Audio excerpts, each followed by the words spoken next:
Hey guys, and welcome back to another episode of your Brains Coach podcast. My name is Angela Shurina. I'm your host, I'm your Brains Coach, and it is my job here and my pleasure to share with you, discover for you all the amazing, applicable, effective, fascinating, and life transforming brain body tools so you can take better control of your thoughts, of your emotions, and most importantly, of your actions so you could shape the life experience that you absolutely love living. And today we are talking about controlling something else, controlling our focus, which defines our thoughts, our emotions, and our actions. A lot of what these days we are talking about when we are talking about mindset management or mindset mastery, growth mindset, a lot of it has to do with your skills, your ability that you can develop and you can strengthen your ability to control your own focus. And there is the other side of focus, which people think of when they think about mastering, improving, strengthening their focus. And that other side of this coin is distractions. We feel like we are bombarded, and that is probably objectively true, that we are bombarded with more and more distractions, things that take our focus away from the main thing, technology, opportunities, choices, people, things on our plate we need to take care of, work projects, personal projects, health projects, relationships, all the news, information, AI, and the list is just keep growing. And from what we can tell, it's not going to get any better anytime soon.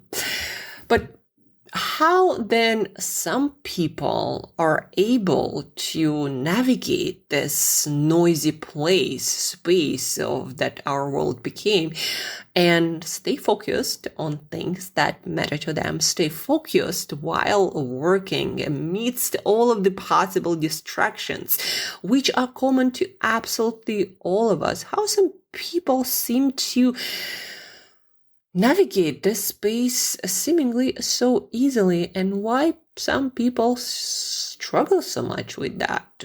Why are there more and more people with ADHD, and just some people's brains are not capable of filtering out distractions? It actually seems not to be the case at all.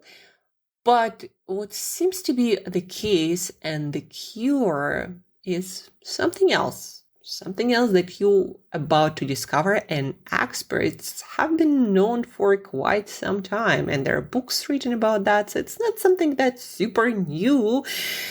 Most people and great writers and scientists and entrepreneurs and all the successful people who are able to focus, to zone in on their goal and navigating this distracted space easily and effectively, those people, they know something that, well, sometimes they know it, sometimes they don't think that much about it, but they all use this knowledge to their advantage, and that's how their focus is so strong.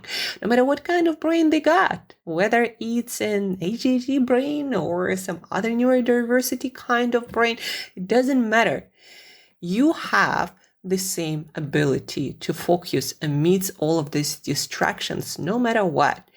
Just some of us, yes, we'll have to organize our environment a little bit better, train the skill a little bit more, but I'm not going to say every single brain, because there are some brain disorders, issues that are harder to navigate than others. But most people are capable of having great focus and achieving everything they need to achieve and staying productive as they need to be amidst all of the distractions.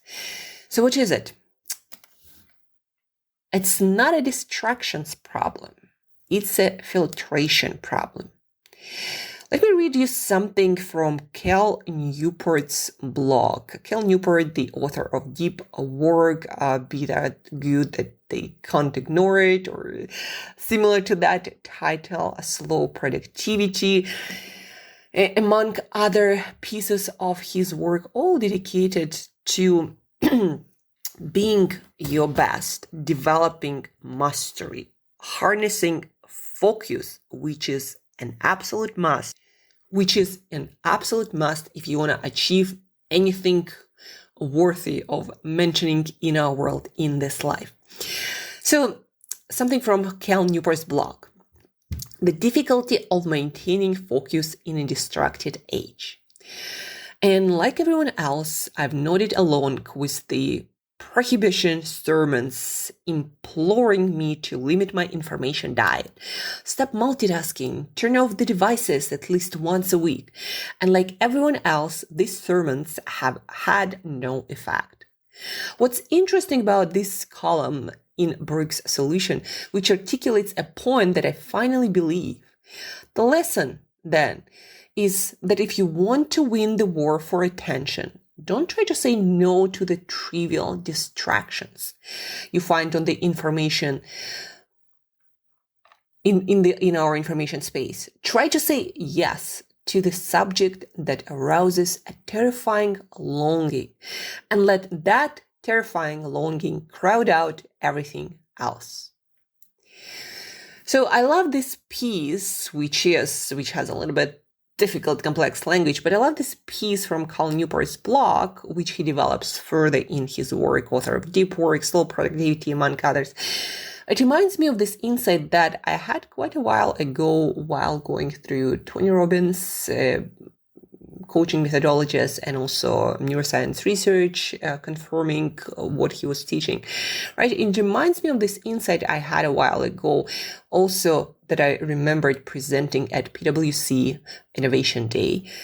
So the insight, people struggle with distractions not because distractions exist. They always existed, believe it or not, but because people lack clarity around their priorities. The priority puzzle. So a client of mine asked me recently, Angela, how do I stay focused long-term on my goals, on my priorities, versus thinking about what others are doing or whether I should jump on another opportunity and do something else, switch my path? Like, how do I stay focused long-term and stop worrying about everything else? To which I want to ask you a question. Do you know the difference between an opportunity and a distraction? So the difference is your purpose. The same thing can be an opportunity for someone and can be a distraction for someone else, depending on what goals and priorities they have. Questions. What are you trying to achieve? Short and long term. What's your number one priority? It can only be one. What are your values? In the next 3 to 6 months or by the end of 2024, what one thing must you achieve? In the next 5 years, where do you want to be? These questions create a filter to sift through all the possible activities and find the ones that align with your goals, with your purpose. This filter helps you to know the difference between a distraction for you and an opportunity. About knowing your destination, some quotes, folks. If you don't know where you're going, any road will lead you there. Lewis Carroll and Alice in Wonderland. Most people don't get what they want because they don't know what they want. Oprah. You know, folks, the true difference between you and your heroes, whether that's an Olympic champion, or Jeff Bezos, or Mark Zuckerberg, or Sarah Blakely, or whoever that might be. So the difference between you and your heroes who achieved a lot more probably than you do by now is that they know exactly what the most important thing is and what they need to optimize for in their life.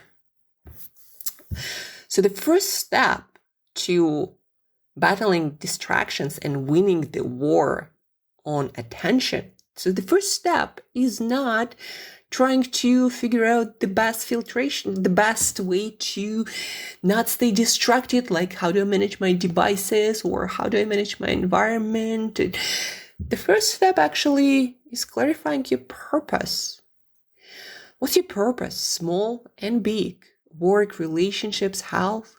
What are your goals to get you there? What values will help you navigate bad choices from good ones? What will you give up to say yes to your priority? What are you not willing to compromise on? What are you willing to give up? People who excel in focus, decision-making, time management aren't free from distractions or have some brain superpower or super brain. They simply know what they want and who they are.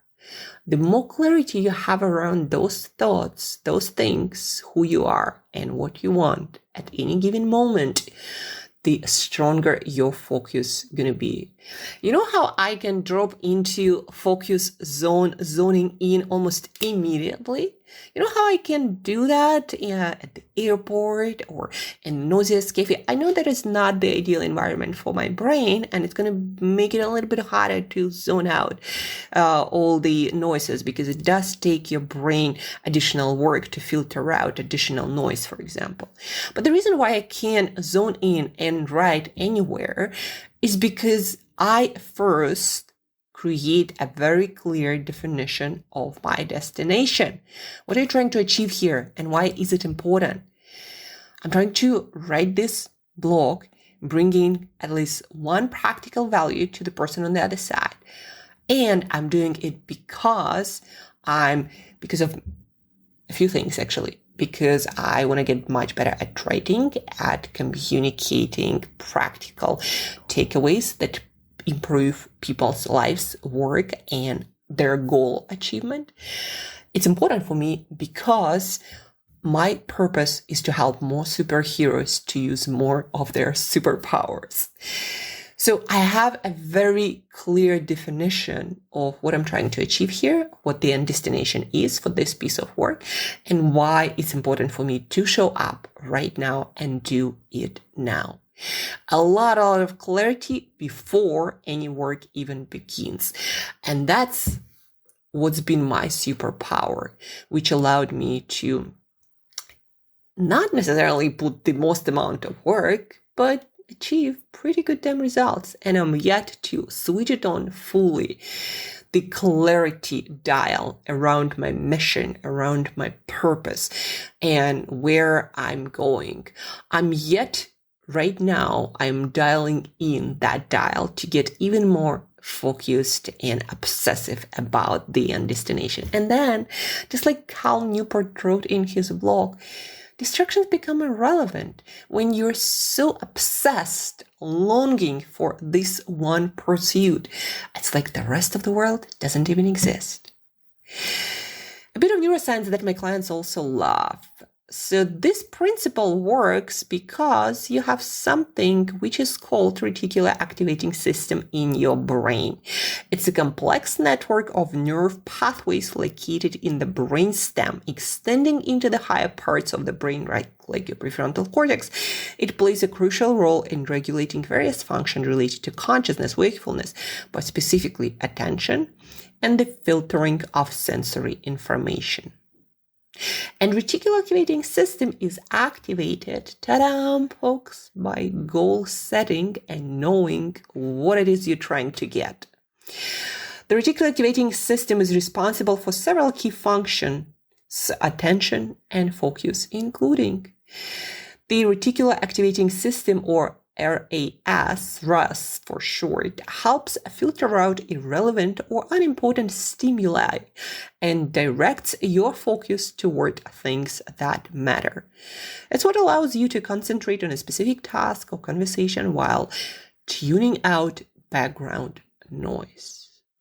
So So you have this beautiful system that is already designed to keep you focused on what's important, no matter how many distractions you get in the outside world. Just nobody really taught you how to use it properly. And that's the most important insight for today, which again, I want to read something from Lewis Carroll's book, which has quite a lot of insights for adults, not just for kids. So Alice came to a fork in the road. "Which road do I take?" she asked. "Where do you want to go?" responded the Cheshire Cat. "I don't know," Alice answered. "Then," said the cat, "it doesn't matter." So the first step to become a master of your focus and be a Jedi of eliminating distractions, the first step to winning the war on our attention isn't try to control your devices better, but to know what your purpose is, what your goal is, what your vision is, and who you are, having your values helping you to navigate the myriad choices that the world will be presenting you more and more with. So today's Monday. What do you want to achieve by the end of this week? Let's make it super simple. What do you want to make happen by the end of this week, and why is it important to you? Answer at least those two questions in writing. Be as clear as you possibly can be. Have one goal, one priority, and understand why this thing is important, and see what's going to happen to your focus this week. And by the way, I recommend restating this goal, this focus, writing it in the morning, at night, to really power up your focus muscle and see what's going to happen with your ability to say no to distractions, whether those distractions come from other people or other sources like your technology. So figure out your purpose, your destination, or where you want to go first, and then see how better your focus gonna get. So have an awesome focused week. Figure out what you want, restate it in the morning, in the afternoon, in the evening. See how masterful you're going to be getting with your focus. Share your insights. Share what's going to happen to you this week, the successes with your focus that you're going to have. Email me, Angela@brainbreakthroughcoach.com, Angela@brainbreakthroughcoach.com. Also, if you'd like to work on this skill together and all the other cognitive skills, from learning to memory to emotional regulation to make better decisions, if you'd like to work on it together, then schedule our session. The link is available in the show notes, or maybe share it with someone who you care about, who might really need it, and thank you for it. And don't forget, folks, I share this podcast with at least one other person. The more superheroes using all of their superpowers we have in this world, in the more amazing world we all gonna live. So share, reach out, Angela@brainbreakthroughcoach.com. By the way, I can train your team to also strengthen their focus. Angela@brainbreakthroughcoach.com. Until next time, folks, stay focused and get the important stuff done. Talk to you soon. Have an awesome Monday.